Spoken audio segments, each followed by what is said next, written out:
The sign was written in three languages.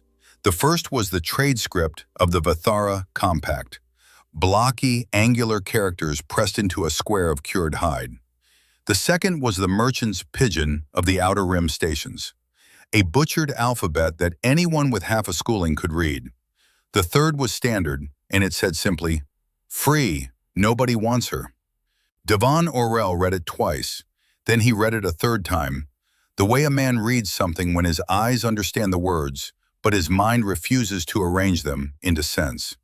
He was 41 years old, a cargo broker of moderate reputation and immoderate debts, and he had come to the Kassavar market on the moon of Pell's Reach because his business contact had promised him 3 crates of thermal-rated hull sealant at below catalog price.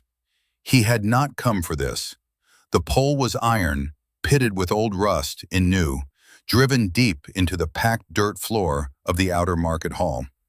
The chains were not dramatic, no heavy links, nothing theatrical. They were the kind of light alloy restraints used for securing freight containers, the sort of thing you'd find in any loading dock, which in its own way was worse.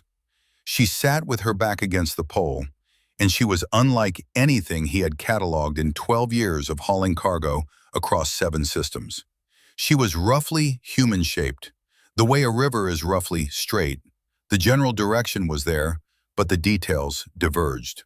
Her skin held the color of deep seawater caught in low light, that particular blue-gray that exists only when something is simultaneously lit and shadowed. Her eyes, when they opened briefly at the sound of boots on packed earth nearby, were reflective. Not in the metaphorical sense, in the sense that they caught light and returned it, pale and even, like still water at dusk. She had 4 fingers on each hand, long and multi-jointed, currently folded in her lap with the careful stillness of someone who had decided that stillness was the only form of dignity remaining to them. Nobody was looking at her. That was the detail that lodged in Devon's chest like a splinter. The market around her churned and bellowed. A butcher 2 stalls down was hawking some kind of preserved meat, his voice scraping the low ceiling of the hall. Somewhere behind him, a child was crying in the satisfied way of children who are tired rather than hurt. The air tasted of rendered fat and spilled grain alcohol, and the particular metallic bite of ion-scrubbed recycled air that told you, even with your eyes closed, that you were on a station or a moon rather than a planet. People stepped around the pole. A woman in a trade house sash glanced at the sign, sniffed, and moved on. A man in a worker's oversuit paused, read the sign, and then walked away faster than he'd arrived, as if being seen considering the offer was somehow shameful. Free. Nobody wants her. Devon had no plan. He was a man who functioned best with plans. He had a ledger in his coat pocket with 6 different columns, one for each variable that affected cargo margins on this particular moon. He had a contact number memorized. He had a fallback price and a walkaway price and 2 acceptable middle grounds. What he did not have was any framework for what he was looking at. He crouched down in front of her. Not at arm's length the way you might approach a stray animal, but at genuine speaking distance, the kind that required a decision. Her eyes opened. That pale, reflective gaze settled on his face, and she said nothing. "How long have you been here?" he asked. One of her hands moved just barely, the thumb tracing the edge of the restraint around her wrist. 3 days was what the gesture said, or maybe that was just him projecting, but the chafe marks around her wrists said at least 2, and the color of her lip, a thin crack dried in the corner, said she hadn't had enough water. "Do you speak standard?" he tried. She looked at him for a long moment. Then, with the precision of someone who had decided to spend one of a very limited reserve of words, "Yes." "Are you here willingly?" The faintest sound, not quite a laugh, the sound a person makes when a question is so far outside the territory of possible answers that humor is the only available response. "No." He stood up.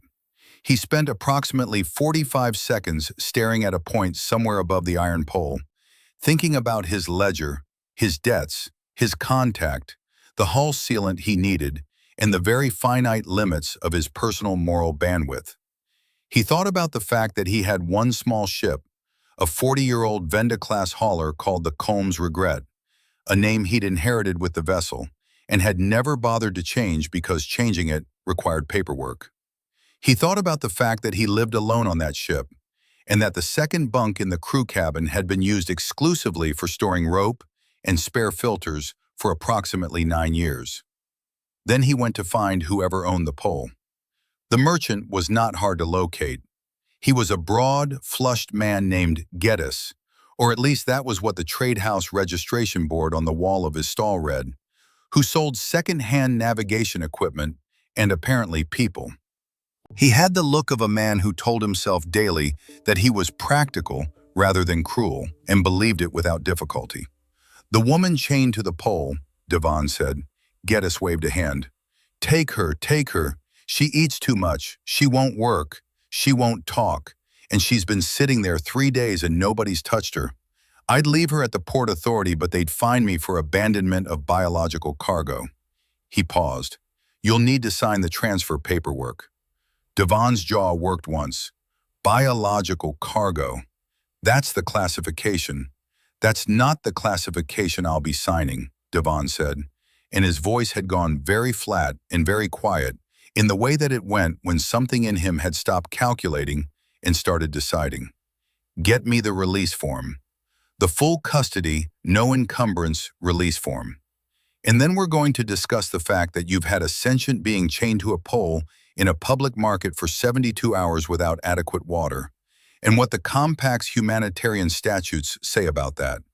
Unless you'd prefer I contact the Trade House Authority first and we discuss it more formally." Geddes looked at him for a long time. Then he went and got the form. The chain came off with a sound like a single note struck on a bad instrument. She did not rub her wrists. She stood, and she was taller than he'd realized. And she looked at him with that still water gaze, and she said, "Why?" Not a question, an assessment. The same one word performing 2 different functions depending on whether he answered correctly. "I don't know yet," he said, which was honest and apparently sufficient, because she walked with him out of the market without another word. Her name was Sail. He learned this in pieces, the way you learn things from someone who has decided that trust is a finite material and must be rationed carefully. She offered it on the second day, when she was sitting at the small, fold-out table in the crew cabin, eating heated protein paste, a food with no virtues whatsoever except warmth and caloric density. And he made the mistake of calling her "hey" for the 4th time, and she said, with the specificity of someone correcting an error of fact rather than expressing offense, "My name is Sail." From the 3rd vowel, long, he practiced the pronunciation twice and got it right on the 2nd attempt, and something in her posture shifted in a way that was not dramatic, but was real. A fraction of tension redistributed. Weight that had been held in her shoulders moved somewhere else. She was from a people called the Veth, not the Vathara Compact, which was a trade organization, but the Veth themselves, one of the 17 recognized Sophont species in the Outer 5 systems. He knew almost nothing about them beyond what was in the standard cargo manifests: cultural goods, religious objects, temperature preferences for shipping. He did not know their history. He did not know what had brought her here. He was very careful not to ask. The Combs Regret was a 40-year-old hauler with a personality, the way all old machines develop personalities. A persistent rattle in the starboard coolant line that manifested exactly 40 minutes after a cold start and then disappeared. A galley unit that produced coffee at a temperature 2 degrees hotter than any setting suggested. A tendency for the cargo bay lights to flicker during hard acceleration that suggested an electrical fault somewhere in the secondary conduit, but had never, in 9 years, actually failed. He knew all of these things the way you know the sounds your own breathing makes. He found himself watching Sail learn them too, in the first days. Watching her register the rattle, pause, continue. Watching her adjust the mug holding angle to account for the superheated coffee. Small calibrations. the behavior of someone who has survived by paying precise attention to their environment. She slept in the second bunk. He cleared the rope and the spare filters without ceremony and made no comment about it. When he went past the closed door on the first night and heard nothing, no movement, no sound, the absolute absence of a person who has learned to make themselves invisible in the dark, he stood in the corridor for a moment with one hand resting flat against the wall, feeling the vibration of the engines through his palm. He thought about what it meant to disappear and whether he had done some version of it himself. And then he went back to the pilot's seat and ran the next jump calculation for the 8th time, even though he'd gotten it right on the 3rd. She ate. She did not eat with enthusiasm, but she ate steadily and without complaint, which told him that she was not ill and that she understood she needed to maintain herself even if she didn't particularly feel like it. She drank the overheated coffee on the 3rd morning without being offered it, just took a mug from the rack, worked the unit, and carried it to the window bench in the observation module, where she sat with her legs folded beneath her and looked out at the passage space between jumps. That particular non-color of transit space, that gray that is not gray because gray is a real color, and transit space is an absence of color, a visual silence. He sat at the other end of the bench. He had a reader with cargo listings on it. He did not read the cargo listings. "Where are you taking me?" she asked. "I have a delivery run to Harkin Station, 3 stops. After that, wherever you need to go." Her reflection in the window glass turned fractionally toward him. "You have not asked what I am." "I know what you are. Veth, outer system. The sign said nobody wanted you." He paused. "I found that claim dubious." The window held her reflection for a long moment. "They kept me for 8 months, she said. Not with anguish, not with flatness, with the precise, factual tone of someone dictating coordinates. On the Geddes ship, before the market, they acquired me from a labor contractor who acquired me from a station administrator who—" She stopped. "The chain goes back some distance. It usually does. And you, where does your chain go back to?" He thought about a small apartment on a station called Meridian 4, and a woman named Petra, who had left when she understood that the ship would always have more of him than she did, and a daughter who was now 14 and sent him messages at irregular intervals and called him by his first name because she had not grown up calling him anything else. He thought about the cargo broker's license he'd bought instead of the apartment he'd been saving for, and whether that had been ambition or escape, and whether there was actually a meaningful difference. "Fairly far back," he said. She nodded. She looked back at the window. And that was the conversation, and it was enough. On the 6th day, the ship was boarded. They were 3 stops into the delivery run, docked at a fueling barge on the far edge of the Harkin approach corridor, and Davin was in the middle of reviewing a weight variance report from the last offload when the entry alert chimed, and he looked up to find 2 men in compact enforcement uniforms standing in the cargo bay doorway. They were not, he could tell within seconds, actually compact enforcement. The uniforms were close, the right color scheme, the right general silhouette, but the rank insignia were on the wrong shoulders, and the ID plates were the kind that were laser-etched rather than integrated, which meant they were purchased rather than issued. The taller one had a DAT pad with a photograph on it. Even at distance, even upside down, he knew what the photograph was of. "Cargo broker Davin Orell," the taller one said. "I'm Orell." He put down the weight variance report. "Can I see credentials?" The shorter one stepped forward, which was wrong.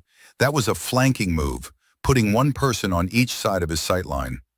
"We have a report of a stolen asset, a biological property registered to—" "Stop," Davin said. They stopped, not because he had authority, but because the word had an edge on it that made stopping seem structurally wise. "I'm going to say some words, and I need you to listen." He reached into his coat pocket and produced a folded document. The release form from Kesavar, stamped with Geddes' trade house registration, signed, countersigned, and dated in the market authority's own system. The first word is release. The second word is no encumbrance. The third words are full custody transfer, recorded and registered at Kesavar Market Authority, timestamp available on request. The fourth word is lawyer. He set the form on the edge of the cargo shelf between them. The fifth words are, which one of you wants to explain to a compact district arbitrator why a registered release form is not valid release documentation? The taller one looked at the form. The shorter one looked at the taller one. Geddes, the shorter one started.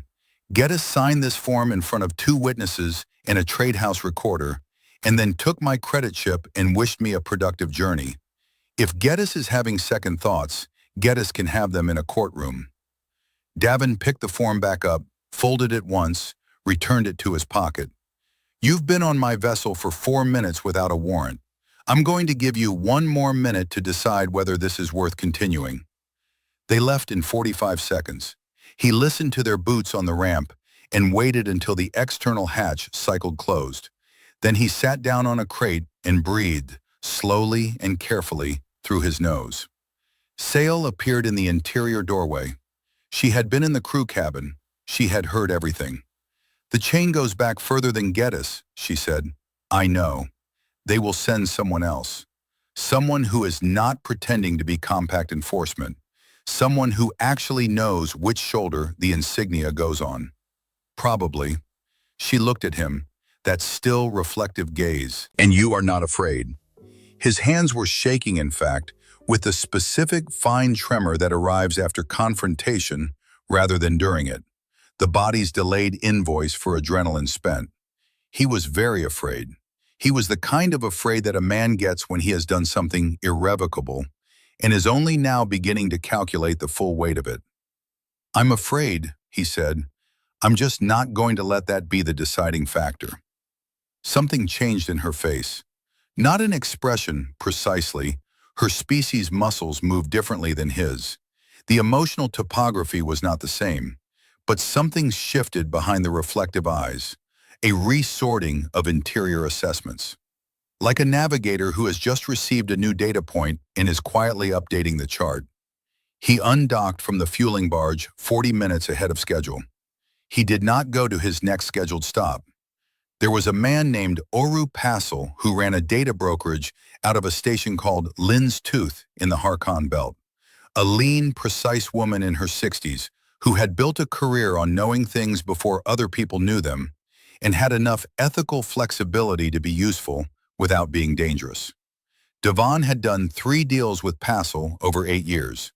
He trusted her the way he trusted old equipment, completely within its rated parameters and not 1 centimeter beyond. He sent a coded message on a frequency she'd given him years ago for emergencies. He wasn't certain she'd respond. He was very certain he needed her to. Sail found him in the pilot's seat 6 hours into transit, staring at a route map with the expression of a man who is doing math that involves variables he can't fully quantify. Tell me about your people, he said, not as a demand, as an offering. Here is a space. Fill it if you choose. She sat in the co-pilot's chair, which she had not done before. She pulled her legs up, folded them, occupied the chair the way Veth apparently occupied things, making themselves smaller at the joints and taller at the center. The Veth do not have a word in standard for what we are to each other, she said. The closest approximation is resonant. We are a people who register other minds. We know in proximity when a person is in pain or ease. We cannot read thoughts. We do not impose. We simply... She moved one hand in a slow lateral gesture. Receive. He sat with that for a moment. That's why they wanted you, the labor contractors. A Veth in a negotiation room tells you when the other party is lying. A Veth on a diplomatic vessel provides continuous assessment. A Veth on a trade floor. She paused. Yes, that is why. And on Geddes's ship? She looked at the route map. I was used to determine which crew members were planning to steal from him. The recycled air tasted of machine oil and cheap coffee. Somewhere in the starboard coolant line, the rattle began. Right on schedule, 40 minutes from cold start. She had stopped registering it, he noticed. It had moved from new information to background, which meant she was beginning to know this ship the way it needed to be known. "Sail," he said carefully. "When you were in the market and I crouched down in front of you." "Yes," she said before he finished the sentence. "You knew. I knew you were not calculating an acquisition." She turned her head toward him. "I knew you were trying to decide whether you were the kind of person who walked away from things like that. I knew you had not yet decided." She paused. "I was interested in which way it went." He thought about the 45 seconds he'd spent staring at a point above the iron pole. He had thought he was alone in that moment. He had been, in fact, the most observed he had been in years. "Did I pass?" he asked, and he meant it as a small, self-deprecating gesture, a way to ease the weight of the moment. She looked at him with those pale, still-water eyes. "You are still asking the question," she said. "That is the answer." Passel's response came 14 hours later in the form of a coded route file and a single text message that read, "Knew you'd find trouble eventually. Route takes you to a compact district registry. If you file there first, the paper trail reversal becomes their problem, not yours. Don't thank me. Owe me 2 favors now."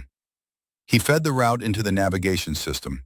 It was a 6-jump sequence that would take 9 days and add approximately 3,000 credits to his fuel costs, which he did not have. He authorized it anyway. Sale watched him do it. "This will cost you," she said. "Route's already in. I can work. I have skills that—" "You don't owe me anything," he said. And then, because she was Veth, and she would know if it wasn't true, he needed to mean it. So he examined the sentence carefully, turned it over, checked all 4 sides of it. He found that he did in fact mean it entirely. "You don't owe me anything, Sale. We're just going to the registry. After that, you decide." The 9-day journey arranged itself around them.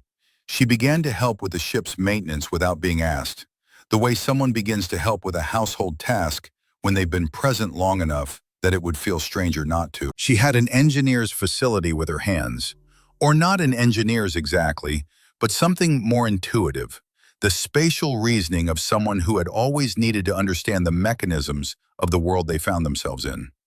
He discovered her on the 4th day, lying on her back underneath the secondary conduit panel in the corridor, running a diagnostic on the wiring fault that caused the cargo bay lights to flicker. She found it in 40 minutes. A single corroded connection behind a clip he'd never been able to reach properly with his broader hands.